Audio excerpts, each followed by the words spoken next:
And I would now like to recognize Mr. Miller, the Senior Democratic member of the committee, for his opening remarks. Thank you, Mr. Chairman. The committee meets this morning to consider legislation designed to deny workers a right to a fair and free election. With 14 million Americans who are actively looking for a job but cannot find one, we are debating a special interest bill to gut Americans' rights at work. More than a month ago, I asked the committee to take action on the President's American Jobs Act.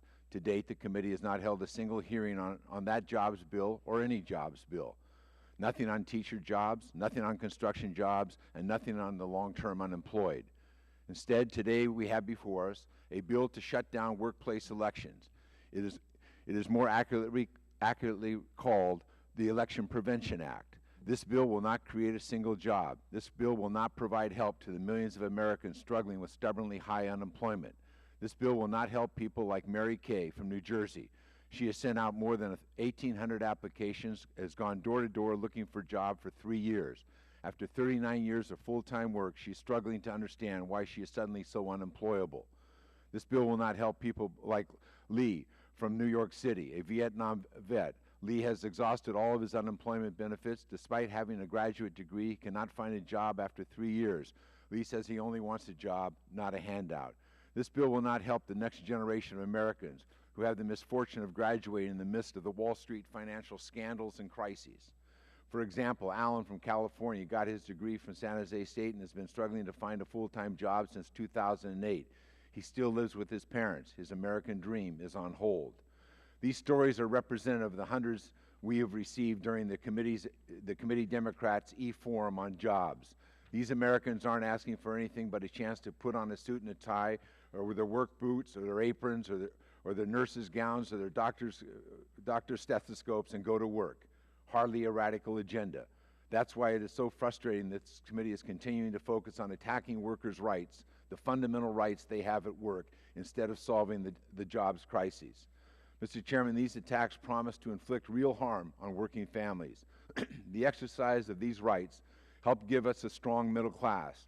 The piece-by-piece dismantlement of these rights will do just the opposite.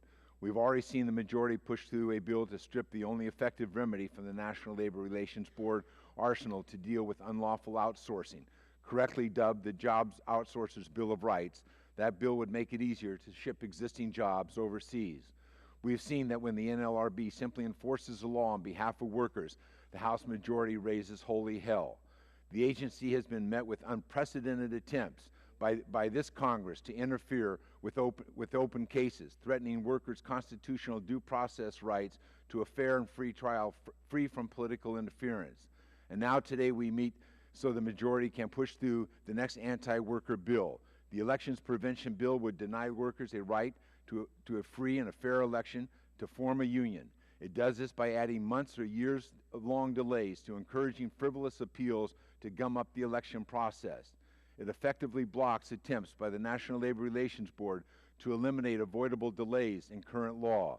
Those delays are used by unscrupulous employers to frustrate workers, to intimidate workers until they have given up on having any union election. The Election Prevention Act also gives employers the ability to gerrymander elections. It does this by stuffing the election list with voters who were never engaged by the organizing drive or never expressed an interest in a union. This gives employers the edge in preventing an election from ever being directed in the first place. When 53 certified nursing assistants wanted to form a union at Specialty Healthcare Nursing Home in Alabama, they only won after several years of litigation.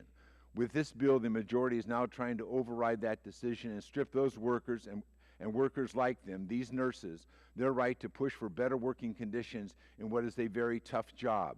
I hope that the majority can explain how by adding 33 maintenance assistants, cooks, data entry clerks, business office clericals, and receptionists to the bargaining unit of CNAs in Alabama, that this committee's top priority when there are 25 million people who are unemployed or underemployed. Throughout these months-long attack against workers, the majority has been pushing the laughable proposition that they're working on jobs by eliminating regulatory uncertainty. This is preposterous. The survey after survey shows a lack of demand is holding business back from hiring, not uncertainty about the 70-year-old National Labor Relations Act. That's why the majority is not only barking up the wrong tree on job creation, but the dog and the tree are not even on the same continent. Our nation's future does not rest on taking away things that made our country great, that gave us a strong middle class, nor does it rest on handing more power and wealth over to Wall Street and to large corporations.